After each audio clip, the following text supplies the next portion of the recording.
Sebuah cerita horor dari akun Twitter @beristory yang berjudul asli Cekam Apartemen Jakarta episode 2 akan segera Mimin bawakan buat kalian semua, teman-teman penikmat cerita-cerita horor di channel spesial horor dimanapun kalian berada.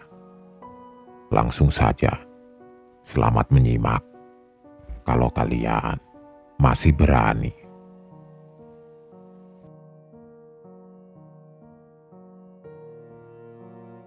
Ya sudah sih, kamu menginap di apartemenku saja dulu sampai dapat kosan yang baru. Ribet banget hidup kamu. Takut aku, Hes. Takut apaan? Takut malah betah.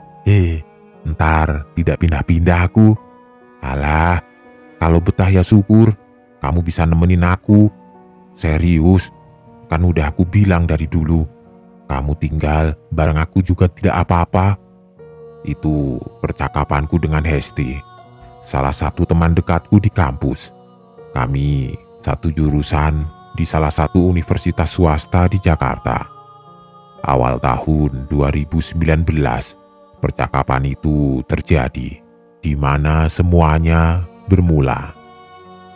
Namaku Hera, asal Surabaya, sedangkan Hesti Mojang Priangan.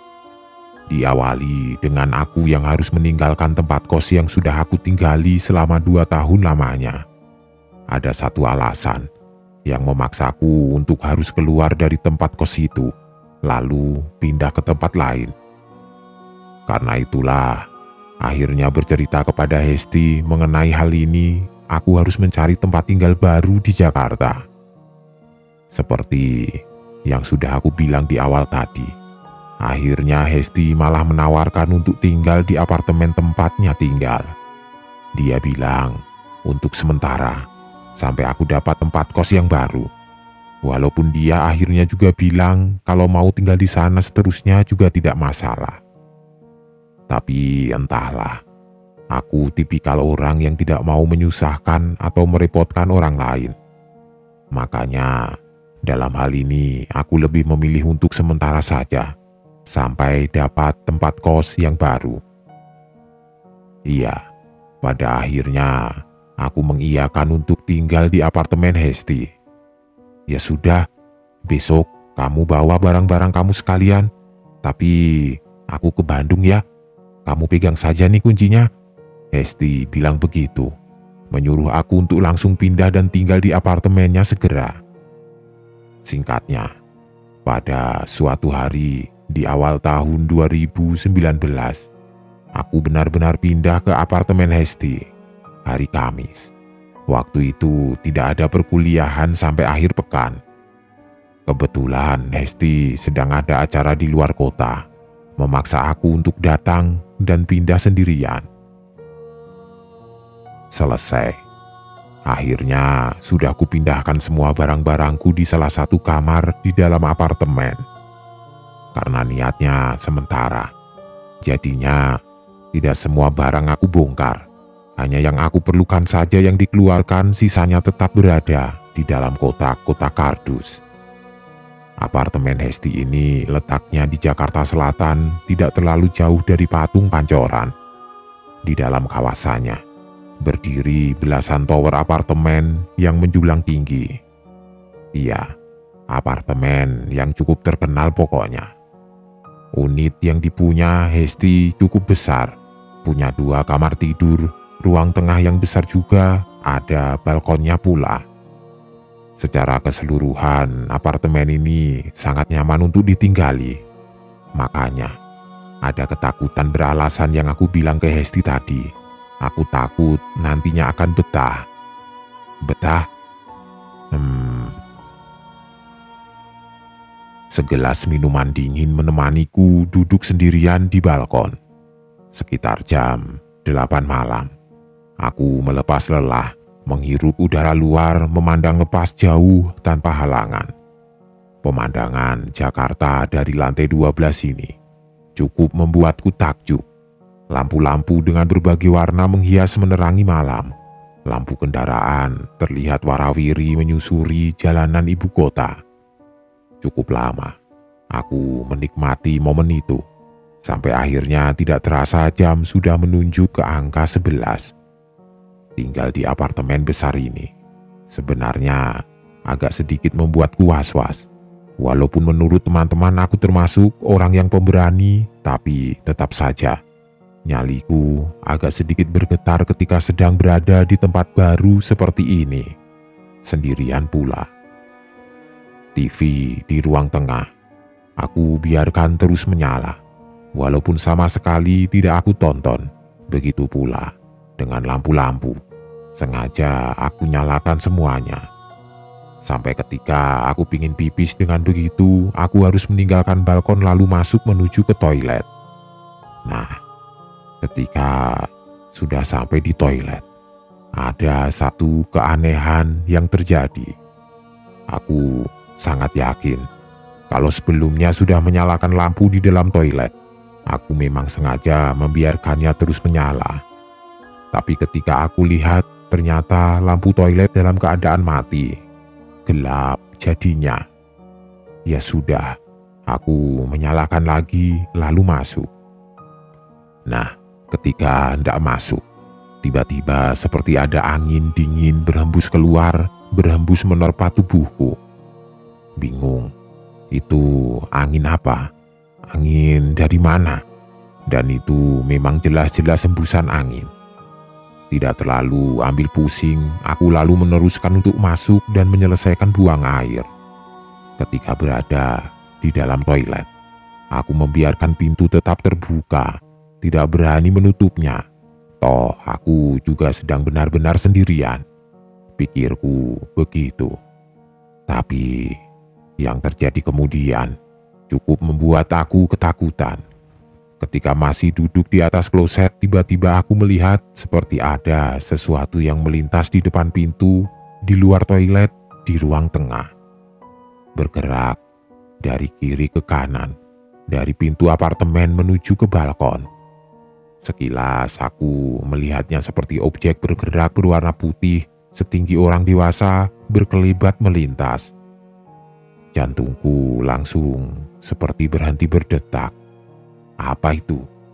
Setelahnya, aku berdiam selama beberapa puluh detik lamanya menerka-nerka apa yang baru saja melintas. Mati-matian, aku coba mengumpulkan nyali, memupuk keberanian untuk berdiri dan keluar. Aku sangat ketakutan, dan ada alasannya. Karena belakangan aku seperti tersadar kalau objek yang sekelebat melintas tadi bentuknya mirip sekali dengan satu makhluk seram yang sangat aku takutkan.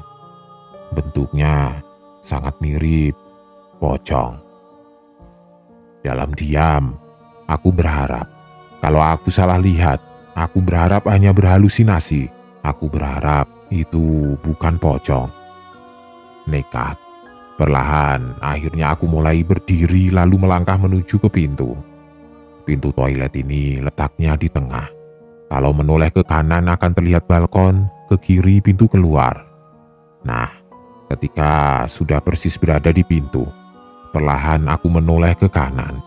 Di balkon, aku melihat sesuatu yang sedari tadi membuatku takut walau hanya dalam pikiran.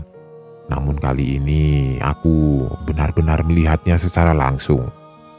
Di balkon, yang pintunya aku biarkan terbuka, berdiri satu makhluk yang bentuknya terlihat cukup jelas. Sosok putih kusam, setinggi orang dewasa, berdiri diam dengan lilitan tali yang melingkar di beberapa bagian tubuhnya. Iya, aku melihat ada pocong sedang berdiri di balkon. Tidak bisa melihat wajahnya secara jelas, tapi dapat dipastikan kalau pocong itu berdiri menghadap ke dalam. Berdiri menghadap aku, menatap. Sontak, aku menangis dalam diam. Beberapa detik terpaku menatap sosok menyeramkan itu. Entah berapa detik kemudian, aku akhirnya seperti tersadar. Lalu mengalihkan pandangan dari balkon. Kemudian sambil menunduk, aku bergerak menuju meja ruang tengah, meraih ponselku. Setelah itu perlahan melangkah menuju pintu berniat untuk melarikan diri keluar. Aku bergegas keluar, pergi menjauh. Pintu apartemen masih dalam keadaan terbuka ketika aku melangkah cepat menuju ke lift. Berlari kecil menyusuri lorong. Dan entah penasaran atau bagaimana, bodohnya aku malah menoleh ke belakang, melihat ke arah pintu apartemen. Ternyata pocong sudah berpindah tempat. Dia terlihat berdiri di depan pintu di lorong, berdiri memperhatikan aku. Aku menekan tombol lift berkali-kali agar cepat terbuka. Ketika pada akhirnya sudah sampai di depannya. Syukurlah, akhirnya pintu lift terbuka, lalu aku masuk ke dalamnya. Seram. Ketika pintu lift masih dalam proses tertutup, aku masih bisa melihat pocong itu di kejauhan. Dia masih berdiri di depan pintu apartemen. Selesai. Malam pertama, yang seharusnya menginap di apartemen Hesti malah aku habiskan dengan bermalam di tempat kos temanku yang lain. Malam menyeramkan itu merupakan malam yang sangat menakutkan buatku. Setelahnya, aku tidak berani tinggal di situ sendirian. Setelah Hesti kembali dari Bandung, aku baru berani untuk tinggal di situ lagi. Tapi tetap saja, masih terus merasakan trauma, ketakutan, tetap terus ada. Aku belum menceritakannya kepada Hesti. Aku pikir toh hanya sementara tinggal di situ. Nanti saja akan aku cerita semuanya kalau pindah ke kos baru. Berikutnya, hari terus bergulir. Aku masih tinggal berdua dengan Hesti di apartemennya. Yaitu tadi, harus selalu ada Hesti. Aku tidak mau tinggal sendirian, pokoknya tidak mau. Entah ketika sudah hari keberapa tinggal di situ, aku lagi-lagi mengalami kejadian yang awalnya aku anggap biasa. Karena memang itu sangat biasa. Tidak ada seram-seramnya sama sekali. Aku lupa waktu itu hari apa. Yang pasti sudah sore. Sekitar jam 3. Pada hari itu, aku menghabiskan waktu berleha-leha di kamar saja, beristirahat hingga sekitar jam 1 siang aku tertidur di kamar. Ketika aku mulai tidur, Hesti masih ada di apartemen. Sekitar jam 3 aku terbangun karena mendengar ada suara orang sedang berbincang di ruang tengah. Pintu kamar dalam keadaan tertutup, tapi aku masih bisa mendengar perbincangan itu. Terdengar seperti suara 2 orang laki-laki. Aku bingung, mereka siapa? Di ponselku ada pesan WA dari Hesti yang isinya, "Aku ke minimarket bawah dulu sebentar." Pesan itu tertulis masuk 20 menit sebelum aku bangun. Berarti Hesti sedang tidak ada di apartemen. Lalu siapa? 2 laki-laki yang sedang berbincang di ruang tengah. Selanjutnya aku tidak berani keluar. Sungkan kalau mereka ternyata keluarga dari Hesti yang sedang datang berkunjung. Makanya aku memutuskan untuk terus diam di kamar. Cukup lama. Sekitar 10 menit, aku diam sambil terus menajamkan pendengaran, coba untuk menangkap isi perbincangan di luar. Tapi tidak bisa. Aku tidak bisa mendengar dengan jelas. Hanya gumaman-gumaman yang diselingi dengan tawa yang tertahan. Itu pun seringkali ada jeda hening cukup lama. Ya sudah, akhirnya aku menghabiskan waktu dengan membuka ponsel. Namun beberapa menit kemudian, perhatianku kembali teralih karena tiba-tiba suara perbincangan di luar menghilang cukup lama. Kira-kira beberapa menit. Kok tiba-tiba sepi? Aku lalu berdiri, berjalan menuju pintu, tidak membukanya tapi mendekatkan telinga untuk mencoba menajamkan pendengaran. Tapi tidak ada apa-apa, sepi yang ada. Ruang tengah seperti kosong. Kemana 2 orang tadi?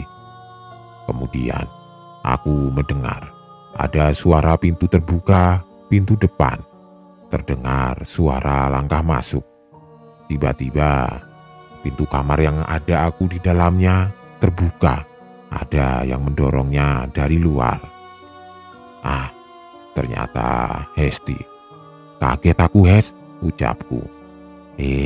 Maaf, aku pikir kamu masih tidur. Ngapain kamu berdiri di depan pintu? Tanya Hesti. Kemudian aku ceritakan semuanya tentang mendengar ada 2 orang laki-laki tadi. Oh, itu omku. Kadang dia mampir ke sini kok. Begitu jawaban Hesti dengan sedikit terbata. Ya sudah, tidak ada pertanyaan lebih lanjut. Laki-laki itu tadi ternyata omnya Hesti. Sebentar saja, Hera, tenang saja. Paling lambat jam 11 aku sudah balik. Pada suatu malam, sekitar jam 7 Hesti bilang begitu.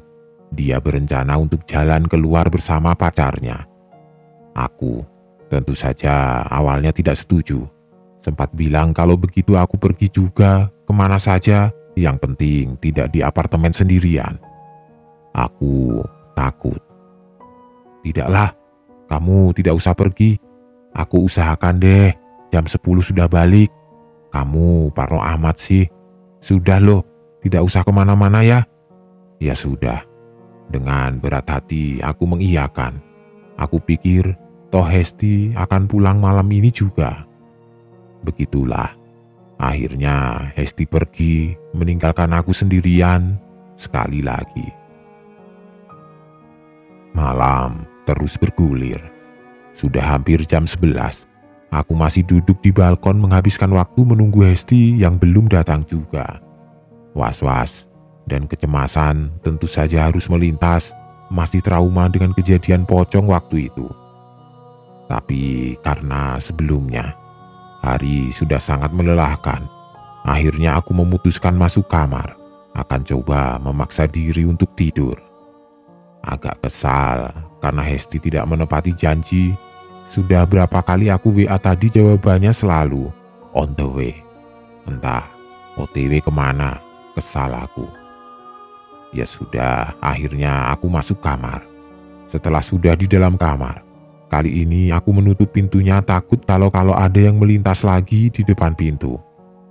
Aku membiarkan lampu dalam keadaan menyala terang, namun aku tetap memaksa mata untuk terpejam. Syukurlah. Ternyata tidak ada hambatan. Tidak lama kemudian, aku terlelap. Mengucek-ucek mata, tiba-tiba aku terjaga. Langsung meraih ponsel, ternyata sudah hampir jam 1. Hanya sekitar 2 jam saja aku sempat terlelap. Kenapa tiba-tiba terjaga? Karena ada yang membangunkanku. Lagi-lagi, aku mendengar ada suara orang sedang bercakap di ruang tengah. Laki-laki itu lagi omnya Hesti. Suaranya terdengar sampai ke dalam kamar. Aku yang sudah terjaga jadi jelas mendengarnya.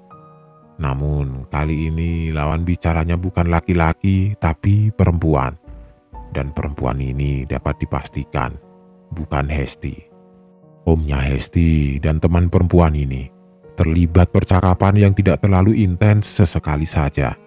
Dan itu pun hanya tektok beberapa kalimat pertanyaan yang jawabannya hanya iya dan tidak. Aku juga berasumsi kalau Hesti belum pulang karena tidak mendengar suaranya sama sekali. Aku belum berani untuk bangun dari tempat tidur atau berusaha mendekat ke pintu. Dengan begitu, akan dapat lebih jelas mendengar suara mereka. Aku belum berani, khawatir mereka akan sadar kalau sedang ada aku di dalam kamar. Iya, aku berasumsi mereka tidak tahu ada aku di sini. Hesti, omu datang lagi nih. Ada temannya juga, cewek. Aku tidak enak. Kamu katanya mau balik, kok belum sampai juga sih? Pesan WA aku kirim ke Hesti dengan sedikit mengomel. Karena sudah hampir jam 1 dia belum pulang juga. Ya wajar saja, aku WA dia. Aku jadi tidak nyaman tinggal di apartemen miliknya ini dengan tidak ada tuan rumah. Ditambah ada omnya yang tiba-tiba datang dengan membawa teman. Aku jadi tidak enak hati. Cukup lama, pesan WA aku tidak dijawab oleh Hesti. Sebelum akhirnya sekitar 15 menit kemudian ada pesan masuk. Omku yang mana? Pesan pendek Hesti bertanya seperti itu. Om kamu loh, kamu kan bilang kemarin, kadang-kadang ommu datang sebentar. Bagaimana sih? Jawabku. Oh, omku yang itu. Iya, biarin saja Rah. Kamu di kamar saja. Dia tidak bakalan notice kalau kamu ada di kamar. Kamu tidak usah keluar. Dia bawa teman sekarang, cewek. Lagi ngobrol tuh di ruang tengah. Teman cewek. Oh, iya. Dia kadang bawa temennya. Sudah, kamu di kamar saja ya, jangan keluar. Bentar lagi aku pulang. Begitu Hesti bilang. Ya sudah, aku di kamar saja nih. Tapi kamu buruan pulang dong. Tidak enak aku ngumpet di sini. Bagaimana coba kalau ommu sampai tahu kalau ada aku di dalam kamar? Enggak lah, omku tidak akan sadar kalau kamu ada di situ. Sudah, kamu diam saja. Aku balik sekarang. Percakapan selesai. Aku turuti apa yang Hesti bilang. Tetap diam di kamar menunggu sampai dia pulang. Setelahnya, waktu berjalan lagi. Dalam keheningan, aku terus diam di atas tempat tidur sambil terus menajamkan pendengaran. Coba menangkap setiap rangkaian kata membentuk kalimat yang terdengar dari pembicaraan omnya Hesti dan temannya. Tapi tidak bisa. Hanya sedikit kata yang dapat aku tangkap agak jelas. Selebihnya hanya gumaman mengambang antara ada dan tiada. Selain itu, aku juga berharap Hesti akan menepati janjinya untuk pulang sebentar lagi. Sangat tidak nyaman berada dengan orang yang tidak aku kenal dalam satu apartemen.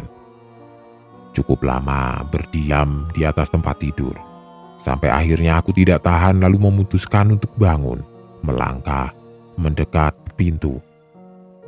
Kenapa begitu? Kenapa tiba-tiba aku nekat ingin membuka pintu? Karena seketika suara percakapan itu hilang, hening, dan sepi jadinya. Pada kemana orang-orang itu? Sudah pergikah? Tapi sepertinya tidak mungkin. Karena sama sekali aku tidak mendengar ada suara pintu terbuka atau tertutup. Ya sudah, aku penasaran. Akhirnya memutuskan untuk mencari tahu, berniat membuka pintu untuk melihat situasi ruang tengah. Tapi ketika sudah hanya tinggal memutar gagang pintu, tiba-tiba ponselku berbunyi dan ada pesan masuk. Itu ternyata WA dari Hesti. Lemas, aku membaca isi WA-nya. Era, kalau nanti suara omku dan temannya tidak kamu dengar lagi, langsung keluar apartemen ya. Tidak usah tanya kenapa, pokoknya kamu harus keluar, terus tunggu aku di depan lobi bawah. Tulis Hesti. Kenapa Hes? Ada apa? Pokoknya kamu nurut saja, cepetan keluar. Tidak, kamu harus jawab dulu. Aku tidak akan keluar sebelum kamu jawab. Nurut saja ngapa sih? Kamu jawab dulu, tegasku. Itu bukan omku. Tidak tahu itu siapa. Aku tidak mau kamu ketakutan. Pokoknya kamu harus pergi dari situ cepetan. Tunggu aku di lobi bawah. Mengumpulkan segenap nyali dan keberanian. Akhirnya aku mampu untuk memutar gagang pintu lalu perlahan membukanya. Celah pintu melebar perlahan. Karena memang aku mendorong membuka dengan sangat pelan. Aku ketakutan. Takut kalau ada pemandangan seram di ruang tengah. Aku diam. Jantungku seperti berhenti berdetak. Aku ketakutan teramat sangat ketika akhirnya bisa melihat ruang tengah dengan sepenuhnya. Ketika pintu sudah terbuka lebar, ruang tengah tidak dalam keadaan kosong. Ternyata di situ ada dua sosok yang sedang duduk di sofa berhadapan, terpisah oleh meja di tengahnya. Sosok laki-laki dan perempuan. Yang lelaki mengenakan kemeja lengan panjang warna putih, yang perempuan duduk dengan rambut tergerai sebahu. Pakaiannya berwarna gelap kusam. Menyeramkan, karena kemudian mereka berdua menatapku dengan wajah pucatnya, tersenyum datar tanpa ekspresi. Aku sangat yakin kalau mereka bukan manusia, karena wujudnya sangat mengerikan. Kemudian, akhirnya aku memutuskan untuk berlari menuju pintu berniat untuk keluar. Ketika pada saat terakhir, aku berdiri menatap mereka samar terdengar suara pelan dan datar dari si sosok perempuan. Aku menangkap dia bilang begini, "Jangan pergi."